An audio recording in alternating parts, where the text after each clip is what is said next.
Bonjour, cette vidéo vous présente les nouveautés d'octobre 2023 de Business Central BC23 ou F2. Comme chaque semestre, nous allons commencer par découvrir les évolutions ergonomiques de cette version. Dans un contexte multi-société, vous êtes probablement amené régulièrement à ouvrir des pages dans votre navigateur et vous ne savez plus à quoi correspond chaque onglet. Pour simplifier cet usage, désormais, chaque titre d'onglet indique le contexte. Ici, un onglet est ouvert sur la liste client de la société STA et l'autre onglet sur celle de la société Prem. Pour ce cas, l'onglet est ouvert sur la page du client SportMeilleur de la société Prem.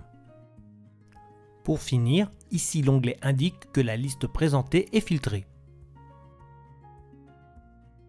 La fonction rechercher accessible via la loupe s'enrichit. Elle vous permet de faire une recherche basée sur de la donnée. Par exemple, je veux savoir quelles sont les informations disponibles sur mon client Adatum. Dans la liste des fonctions apparaît rechercher dans les données de la société. En sélectionnant cette fonction, une page s'ouvre avec toutes les données associées au client. À partir de cette liste, ouvrez directement l'élément qui vous intéresse comme la commande 101018. Cette fonction est aussi exploitable en sélectionnant une zone de texte puis en cliquant sur la loupe. Le texte sélectionné est alors directement ajouté dans la zone de recherche, il ne vous reste qu'à valider votre choix. Si vous ne trouvez pas votre commande, ouvrez la liste complète en cliquant sur Afficher tous les résultats.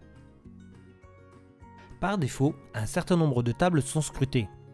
Par configuration, vous pouvez en ajouter d'autres pour élargir la recherche. Attention, plus vous ajoutez de tables, plus le temps de recherche sera long.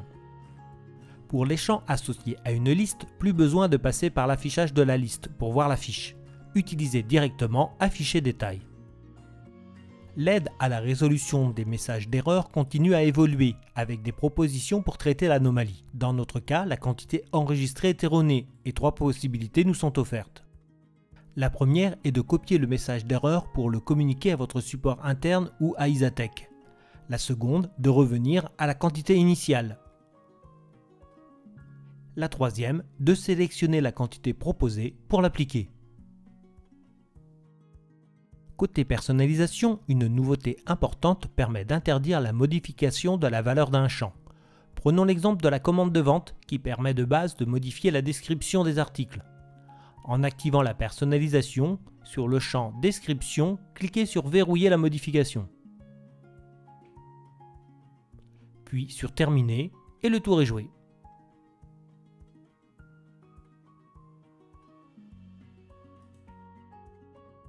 Abordons maintenant les nouveautés fonctionnelles. La première série concerne les articles. Depuis la fiche article, imprimez une étiquette code barre au format classique ou en QR code. Avant de procéder à l'impression, vérifiez que le GTIN a bien été renseigné. Cette fonction est aussi directement accessible au travers de la page étiquette GTIN article. Dans ce cas, n'oubliez pas de renseigner le numéro de l'article souhaité. Il existe des fonctions similaires pour obtenir des étiquettes pour les numéros de lot, numéros de série et les références articles. À propos des références articles, chaque référence peut être associée à une période de validité. Les références d'articles sont utilisables dans de nombreux documents, comme les ordres de vente, d'achat, les mouvements de stock pour ne citer que les principaux. Pour ces documents, un filtre sera appliqué sur la base de la date de validité. Dans cette commande d'achat, la date de commande sera la référence. En 2022, c'est l'article Burat, Bureau Athènes qui est proposé. En 2023, c'est l'article Burat V2, Bureau Athènes version 2. Dans cette commande d'achat reçue partiellement, consultez les réceptions réalisées en cliquant sur la quantité de la colonne Quantité reçue. Dans la liste des réceptions, consultez le document que vous souhaitez. Vous pouvez suivre le même mode opératoire avec les factures. Plus besoin de modifier votre commande d'achat pour réceptionner une quantité supérieure à la commande d'origine. Au moment du rangement, indiquez la quantité reçue en plus et le code associé qui a été paramétré. La commande d'achat est automatiquement mise à jour et l'information tracée. Jusqu'à cette version, si vous modifiez la date de comptabilisation dans les documents d'achat ou de vente, la date de document était automatiquement mise à jour également. Ce comportement est maintenant contrôlable via un paramètre qui permet de le désactiver en vente ou en achat. Voyons maintenant comment alimenter une feuille article avec Excel. Je désire ajuster du stock d'un article sur plusieurs magasins. Je saisis Udeligne qui va me servir de référence, puis exporte les données dans Excel.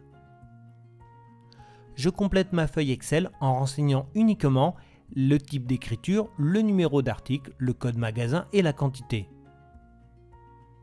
Je publie mes modifications dans Excel et les retrouve immédiatement dans Business Central. Pas besoin de vérifier, je valide ma feuille directement. Pour clôturer cette présentation, nous allons construire un tableau d'analyse en quelques clics. Grâce au bouton Analyser disponible sur les pages de type liste, je vais construire mon tableau pour connaître les quantités et montants mouvementés par magasin. Première étape, j'active le mode pivot. Seconde étape, je sélectionne mes éléments de calcul. Troisième étape, j'ajoute les données d'analyse que je souhaite en colonne et en ligne par un simple glisser-déposer.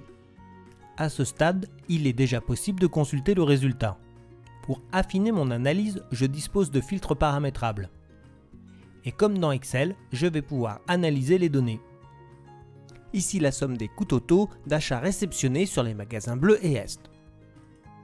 Comme vous venez de le constater, les évolutions de cette version sont nombreuses. N'hésitez pas à nous contacter pour bénéficier d'un accompagnement personnalisé. Et rendez-vous dans quelques mois pour découvrir les prochaines évolutions.